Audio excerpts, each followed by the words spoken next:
Nothing loses credibility more than when you're problem solving before you quote unquote know the problem.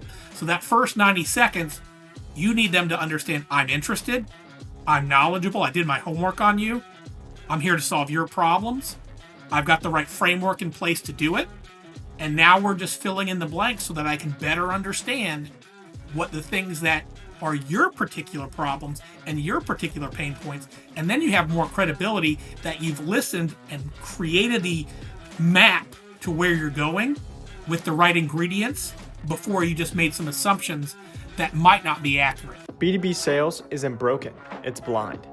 Buyers don't see your value, deals die in the budget queue, and the best solution doesn't always win. Guy Talk brings the voices reshaping how you sell, win, and grow. That's Guy Talk. What's up, everyone? Welcome back to another Guy Talk podcast. I'm your host, Guy Mobley, and today I'm joined by Matt Harmon. Matt is a seasoned total rewards expert with nearly 3 decades of experience designing and leading employee benefit strategies for Fortune 500 employers. And today, we're moving the conversation from a sales tactic-oriented conversation into real buyer dynamics, like the disruption of the broker model, the psychology of high-stakes buying, and why the mid-market squeeze is forcing leadership to rewrite their playbooks. Matt, thank you so much for joining Guy Talk. Great to be here with you, Guy. Looking forward to it. It's been super exciting to, put this podcast together and put this episode together to have that real world seasoned operator buyer lens to really get the conversation flowing around. For a long time, the mid-market has relied on the local broker as a gatekeeper. And there's a lot of PE-backed consolidation going on, and these locals are being swallowed up by national giants. From your seat, is this delivering enterprise-level value to the mid-market? And what is actually improving with consolidation, and what is deteriorating because of it? Well, Guy, true integration building, efficiency, and user experience is what is getting gained, not bolt-on that really comes with decreased efficiency, manual errors, clunky processes, and an expectation of exactly the opposite. It creates an expectations gap, and it's easier to describe and sell, but harder to execute. And that gap can really diminish trust over time, which is the most valuable commodity you could possibly have with a customer. Yeah, and upon kind of that phrase diminishing trust over time, I'm sure getting overcharged with fees does as well. So where is the mid-market getting overcharged? Is it admin? Is it complexity? Is it bundled services? What is that in your mind? Yeah, Guy, well, where things usually start is an all-inclusive model, and that doesn't allow for or permit other strategies. At the service, all-inclusive sounds great, and people are focused on the ease of admin and cost, but many times some of those services fall short and require intervention and rework, and worse, roadblocks to the ability to save the bigger dollars.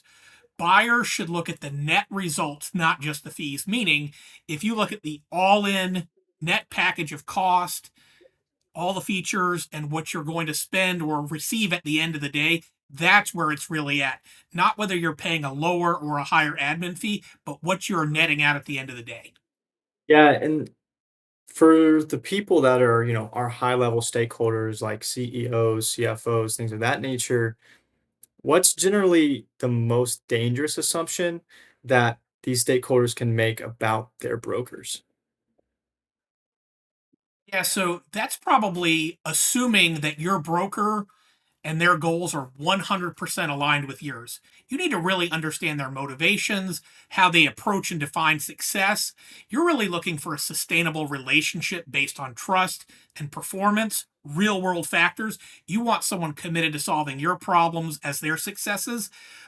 You've all probably heard about Fisher Investments. They say, we do better when our clients do better. That's really the type of relationship you want. You want somebody who's really focused on the outcomes where you're both successful at the same time and you define success the exact same way. And if you don't, you're at least aware of what those differences are and it's all out on the table. Yeah, and more so along the lines of making sure that your objectives and your definition of success are the same. Um, at large enterprise companies, a $200,000 mistake could look like a rounding error. Whereas in a $100 million firm, that same mistake can cost a VP their job.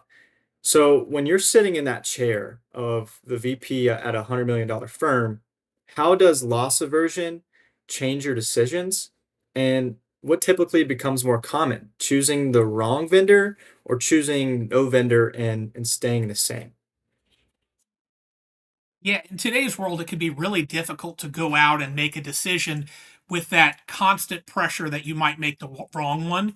However, analysis paralysis and selecting no vendor is actually probably the most common enemy of progress.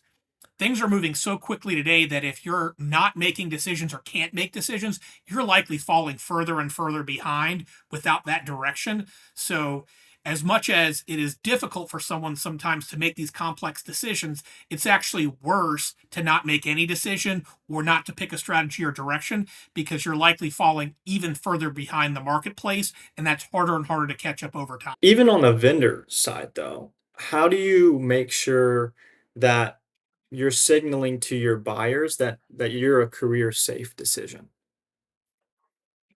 Yeah, so partnership building, putting your stakes on the same table, the highest solution success, meaning your firm is delivering the highest value through that particular customer. Pilots in the area of the highest need. A lot of times, the complete solution doesn't exist in the market, and someone needs to select a partner who's going to grow with them over time that gets them that minimal viable product today, and then through that partnership builds what is necessary over time. And let's be honest, things are moving quickly and they're changing direction quickly. So you really need that partnership building where everyone is equally committed to the future direction of that partnership so that that can be achieved whether it stays on the same track or whether it changes direction 180 degrees. That nimbleness and that ability to steer the ship is super important.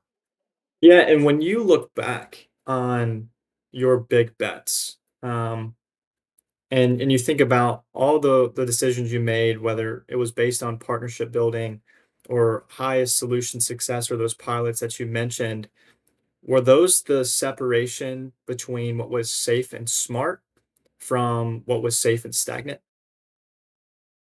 Yeah, so this is a really good and complex question.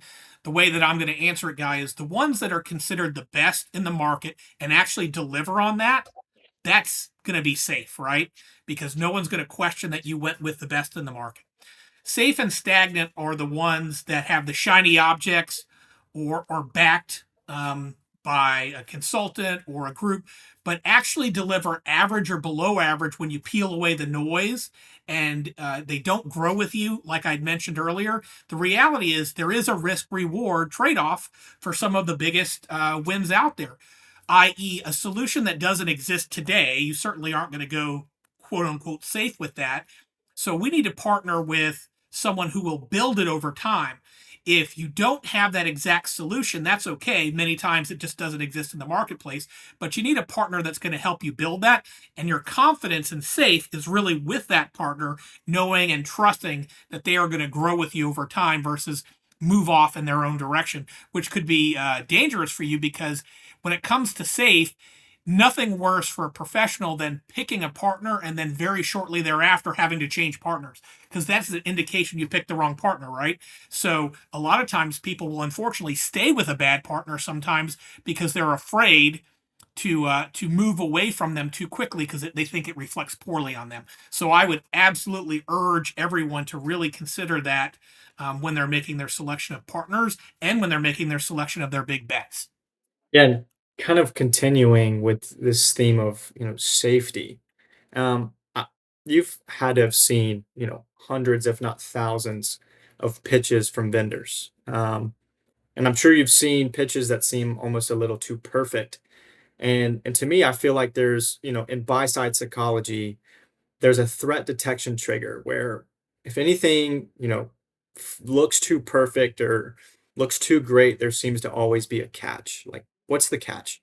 Um, how can a seller create this, cognitive relief for buyers to really lean in and say, you know what, like you seem safe enough. I actually want to listen to the value you have to bring and what's maybe a line that a vendor may also say where it instantly raises your alarms as a buyer. Yeah, so we all have heard the adage, there's something rotten in Denmark, it's too good to be true, and if it's too good to be true, it probably is. I think the biggest instant alarm bell that I personally see is when someone's talking poorly about the current solution. Um, the reason that that is an alarm bell is they're likely talking to the architect or at least the person who's considered responsible for that current solution. And they should be more focused on optimization that makes the buyer look good and not asleep at the wheel. Because if you're talking about someone's solution, their baby, nobody wants to hear they have an ugly baby, in a way that makes them feel like if I bring this to management, it's going to reflect poorly on me. That's an instant alarm bell and it likely is going to shut down the ability for that person to sell, regardless of how good the product is.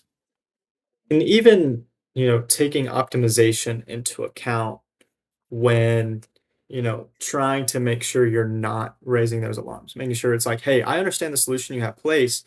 I hear the problem that you have. Let's work together and optimize and see how we can do better. But also when you're trying to build relief fast, is that built through transparency? Is it proof? Is it referenceability, constraints, trade-offs? What's that in your opinion? Well, in a perfect world, it would be proof. But let's be honest, we don't necessarily live in a perfect world. And think about the way that we buy today, even on Amazon. It's based on reference. When you go out and buy a product, the instant relief you get that the product isn't terrible is because you've heard from other buyers. Now, in the reality, you should be looking at the attributes, the performance, all the facts that go along with that service. But that's not going to necessarily happen fast. So let's just say reference is easier and faster than proof. But what you should really do is provide that reference and then follow up with proof. Meaning, if there is no proof in the marketplace, but you have studies or you have pilots, then you show that person the next viable step in the process to earn that trust and to show that proof. So it's kind of a continuum. If you have a more mature product, obviously you can share that proof pretty much up front. So depending on what product you have and how mature it is in its life cycle will determine how you approach it. However, in the way that the world works today, the quickest way is starting with reference and then moving your way to proof. And that proof could be in a couple of different ways, but always make sure it's scientific and it's not something that provides some sort of unclear algorithm that actually makes someone question the viability of the proof more than the proof itself. Yeah, and I would even go to say that that goes against my initial stomach reaction of transparency. I almost would have thought you would have chose transparency. I feel like that's such a popular word that I've heard since I've started, but also just all throughout the marketplace. Every time I read a new article about, you know, the nature of the B2B marketplace right now, it's like how do you be the most transparent with your buyers, right? And when in that transparency, you want to be real about the constraints and trade-offs and the limitations of your solution and platform. But how do great sellers um, talk about those limitations without killing the momentum that they've created through their conversations? Yeah, so let me revisit the transparency piece. The reason I didn't put that first is I believe that is table stakes today. It's such a buzzword and has become such a buzzword that it's lost its definition because everybody says they're transparent. And that we all know that that's not necessarily true. And so that's the reason I started with the other side. But let me tell you, the reality of not killing momentum is you're telling a story. Hey, we can do this. You're being honest. We can do this, but there are other proven ways to achieve this without the pitfalls that I have seen before with some of my other customers, as an example. So, really, what you're trying to do is help them understand that you're there to be honest and truthful and transparent in the most traditional way without using any of those buzzwords. And I think sometimes when you can really convey that well as a strong seller, you're going to earn way more trust than the momentum that you're killing in the process. Quite frankly, if you have somebody who you're just giving them the yes or the ease, they're going to start to go back to that alarm bell and go, this seems too easy. This seems too perfect. And I want you to be honest and direct with me. They seem to buy into that a lot more. And I'll tell you, you can certainly kill momentum. Um, to some extent, but it is far less detrimental than totally killing the deal because you've told them something that isn't quite true and later it's going to come out in the mix.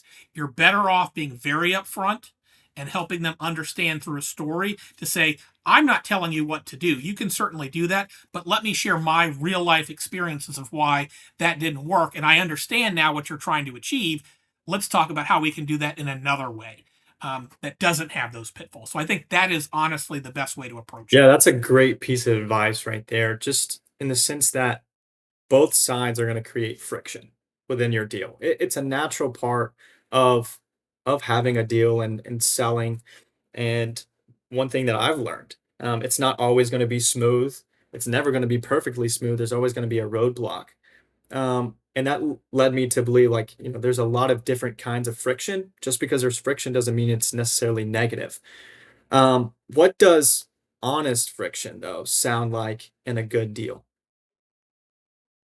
Yeah, I think healthy conflict is really important and healthy discussion. So it's kind of like this. I could say yes to you on this, but it wouldn't be guaranteed to be executed at the level that you're expecting. I understand why this is important to you. So let's create a bridge to solve this in the short, mid, and long term. So they can really tell that you're not pushing back against saying yes. You're telling them what comes with it if you do say yes. And that's a very subtle but important distinction, Guy, because at the end of the day, some people really just want what they want and they don't even know why they're necessarily asking to go down a certain path other than that's what's in their head. You, as the expert and the person who is more probably educated in what's happening at that particular point in time, have an obligation to share with them what they can really expect. Because if you create that expectations gap that I talked about before, then you might sound really great at the beginning and shiny and polished, but it's going to fall apart quickly when those things don't come in according to the expectations that were set. So that healthy friction is really to say, we're going to get to the same place in the end, but I'm going to give you my market knowledge and help you get there in a way that you won't hit those pitfalls. And people generally over time really learn that that is true and appreciated in the marketplace because at the end of the day, they're not in there to be wowed in a sales presentation. They're in there to solve a problem. And if you're helping them solve their problem versus just lead them down a path of disappointment, you're going to earn that trust. And again, that trust is the number one commodity available in any client relationship. Yeah, even if like continuing with this theme of friction and maybe more in a different sense, there seems to be a zone where a company is too big for their old systems and not big enough to absorb enterprise overhead. And you've been an architect for nearly 3 decades of these various solutions. Where do mid-market firms go wrong with, bridging the gap between trying to grow, trying to scale, and being stagnant and staying the same? And even going alongside of that is the most common misconception that if I don't make that jump to the enterprise overhead that could give us a ton of growth, is it saving money now that'll end up making those people pay 10 times later? That's where a strategic partnership is really born. There's a lot of levers to save money, but some come at a great cost, i.e., you save a few bucks by passing the cost to employees, but if you do it too much, you'll see turnover, and that could be catastrophic to a business. So I think it is absolutely incumbent on the person who is looking at those solutions to help that individual navigate what is the right timing. And a lot of times there might be bridge plans that get you to that minimum viable product. And sometimes it might be an honest conversation to say, you're going to actually lose some economies of scale initially when you do this, but you're going to get it back here. And this all goes back to that net cost or net value conversation I mentioned, meaning the longer term you look at it, the better off you're going to be. Some companies, as you well know, that are publicly traded, there is a expectation from the market per quarter, but doing something for the quarter doesn't necessarily drive the best long-term results for the business. So I think it's having that honest conversation about what the pros and cons are, what the headwinds and tailwinds are. And that's really being a good consultant to your customer by putting all that on the table. And then ultimately they can make the right decision for their business because they know better than anyone what those levers over time are going to look like and where the business needs those dollars and when they need them. Yeah, and for the leaders that decide to say, you know what, I'm going to go for it. We're going to try to, you know, scale. We're going to take on that enterprise overhead, even if there's not a bridge plan that's available. Where do you see these kind of leaders tend to overflex? Is it in customization? Is it in tools or headcount? What's your opinion? This one's super easy. Customization, hands down. Trying to make it like the way it has always been done, or whether that's consciously or unconsciously. It might be easy for change management, but if it doesn't solve or change the problem, then you're basically repackaging the same thing in a different box. So a lot of times companies always want to say, we're different, we do it differently, and they don't want to disrupt. But if they wind up with the exact same solution in a different box, they haven't solved the problem. And as someone who's consulting them, you need to be clear on what that is. That's why you see the advent of a lot of these cloud products that are out there, and they deliver a certain way. The reason they do that is it's the most efficient way to deliver those processes. And so they're very upfront, and they have been for years. You're not going to have to retest this. You're not going to have to recode this. This is something that is sustainable from a cost perspective. And what you have to give up is that uber customization. And what that customization is and what it means to the organization is obviously in the eye of the beholder. But I think largely the market has realized if we over customize, we actually are saddling ourselves with long term expenses, higher headcount needs, lower efficiencies, etc. And so I think at the end of the day, the biggest thing that I see the market over flexing on is customization. Is there a tendency for, you know, a system that usually collapses in this phase? There's no particular system, but what I will tell you is the one that has the highest level of stretch from its intended capability is usually the weakest link where it breaks first. Meaning, let's say that you're trying to make your HRIS system do something it was never intended to do. And so you customize it and you do all kinds of changes to accommodate it. Pretty soon you're going to lose control over that. And that's the system that's going to collapse first. But it could be any system. It could be your payroll system. It could be almost any one of those. It's really the system that is really operating furthest from its intended design that usually collapses first. Yeah, and I'm going to kind of pivot our conversation um, to something that's been on the forefront of my mind for a little bit, and that's the ability um, that I've seen from buyers to be capable of doing their own in-depth research of a vendor and a product offering is now easier and greater than ever. I've seen multiple different articles and pieces that I've read that most B2B buyers, 90% of them at least, are doing the majority of the research they need before ever having the first conversation with a vendor. Um, so what does a seller need to do differently in anticipation of the buyer having that in-depth knowledge before even showing up to the first meeting with the buyer? I mean, we live in the information age. So do your homework. Anything you can get from, um, you know, the access to information is so high. You need to show up knowing anything you could get on your own before you need to start asking questions. Because if that buyer's doing their homework and you're not doing yours, you're going to lose credibility with them. So do your homework. Now, that doesn't mean make assumptions. I want to be very clear.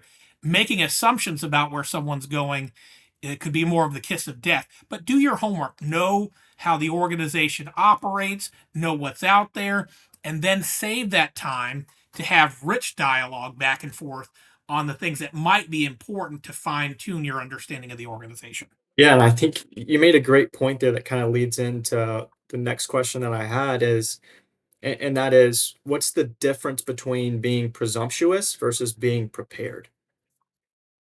Yeah.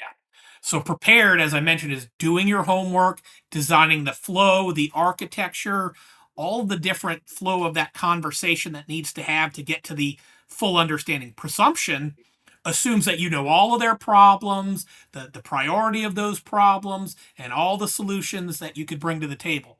This is where you really need to probe for pain points and identify the current state versus the desired state to understand what all the problems are. And sometimes the reason that presumption is bad is even if you think you know the problems, you might have somebody you're talking to who has a leader who has a pain point that is not what you would think it would be.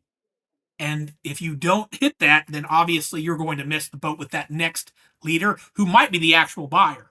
So it's really important to come to the table prepared, knowing as much as you can about it, but don't presume you know what the highest priority problems are for that organization. You really need to listen and probe for those pain points and then paint the picture of here's everything I've captured in your current state. Here's everything that I see in your desired state. Let's define success and timing getting from current to desired. And then you've got that buy in on a path that instead of saying, well, your problem is this, and they go, that's not really our highest problem. You never want to be in that situation. You want to have validated it with those interested parties. Yeah, the validation part there is huge. Having an understanding of what it could be, but not calling it out that it is. And I think it's a great tie-in into from, and I'm sure we've all heard, in the first 60 to 90 seconds of meeting someone, you've already formulated the majority of your opinions about who they are, what they may do, what they're going to offer you, things of that nature. And being prepared rather than presumptuous for those conversations can help you break down those roadblocks of what someone may assume about you in the first 60 to 90 seconds. But also, from your point of view, if you're a vendor walking into a conversation with a buyer, what's the best opening 90 seconds that you've seen from a top tier seller that's really maybe dropped your guard or broken down those roadblocks very early on in the conversation? And this isn't even just selling, this is life. This is interviewing for a job. This is a personal relationship. Did you do your homework?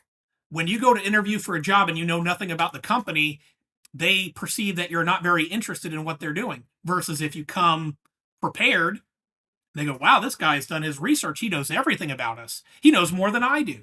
So do your homework, know the customer, set up the framework for the current state and future state. So you're just kind of plugging those things in, but the architecture's there. That's highly effective. And then start to define success without trying to sell anything. Just work to identify the problem and the pain points and then start to the solution. Nothing loses credibility more than when you're problem solving before you quote unquote know the problem. So that first 90 seconds, you need them to understand I'm interested, I'm knowledgeable, I did my homework on you, I'm here to solve your problems, I've got the right framework in place to do it. And now we're just filling in the blanks so that I can better understand what the things that are your particular problems and your particular pain points. And then you have more credibility that you've listened and created the map to where you're going with the right ingredients before you just made some assumptions that might not be accurate. So the best first 90 seconds is to establish those couple of things. And I've seen it done really well where almost the buyer goes, well, I really like this. I'm going to buy this thing. And they haven't even heard some of the stuff. They almost shut down because they know the structure's right. This person's interested. They're hearing things that they've not heard from others. That's the best first 90 seconds. And you're not going to do that without doing your homework. Yeah, and I think if there's a theme that I can walk away, two themes that I can walk away from our conversation with is first, be knowledgeable. First and foremost, understand who you're talking to. Um, and second is be trustworthy. And I think those go perfectly hand in hand, right? If you're knowledgeable, you understand, you're willing, you're asking questions, you're listening, you're truly interested, that's going to build trust either way. But I think our listeners can take a ton away from all the great advice that you've had to offer here for us, Matt. So thank you so much for joining the Guide Talk episode. Um, it's not going to be our only one. I'm sure you have many more little nuggets of expertise and wisdom to share with us. So again, thank you for your time.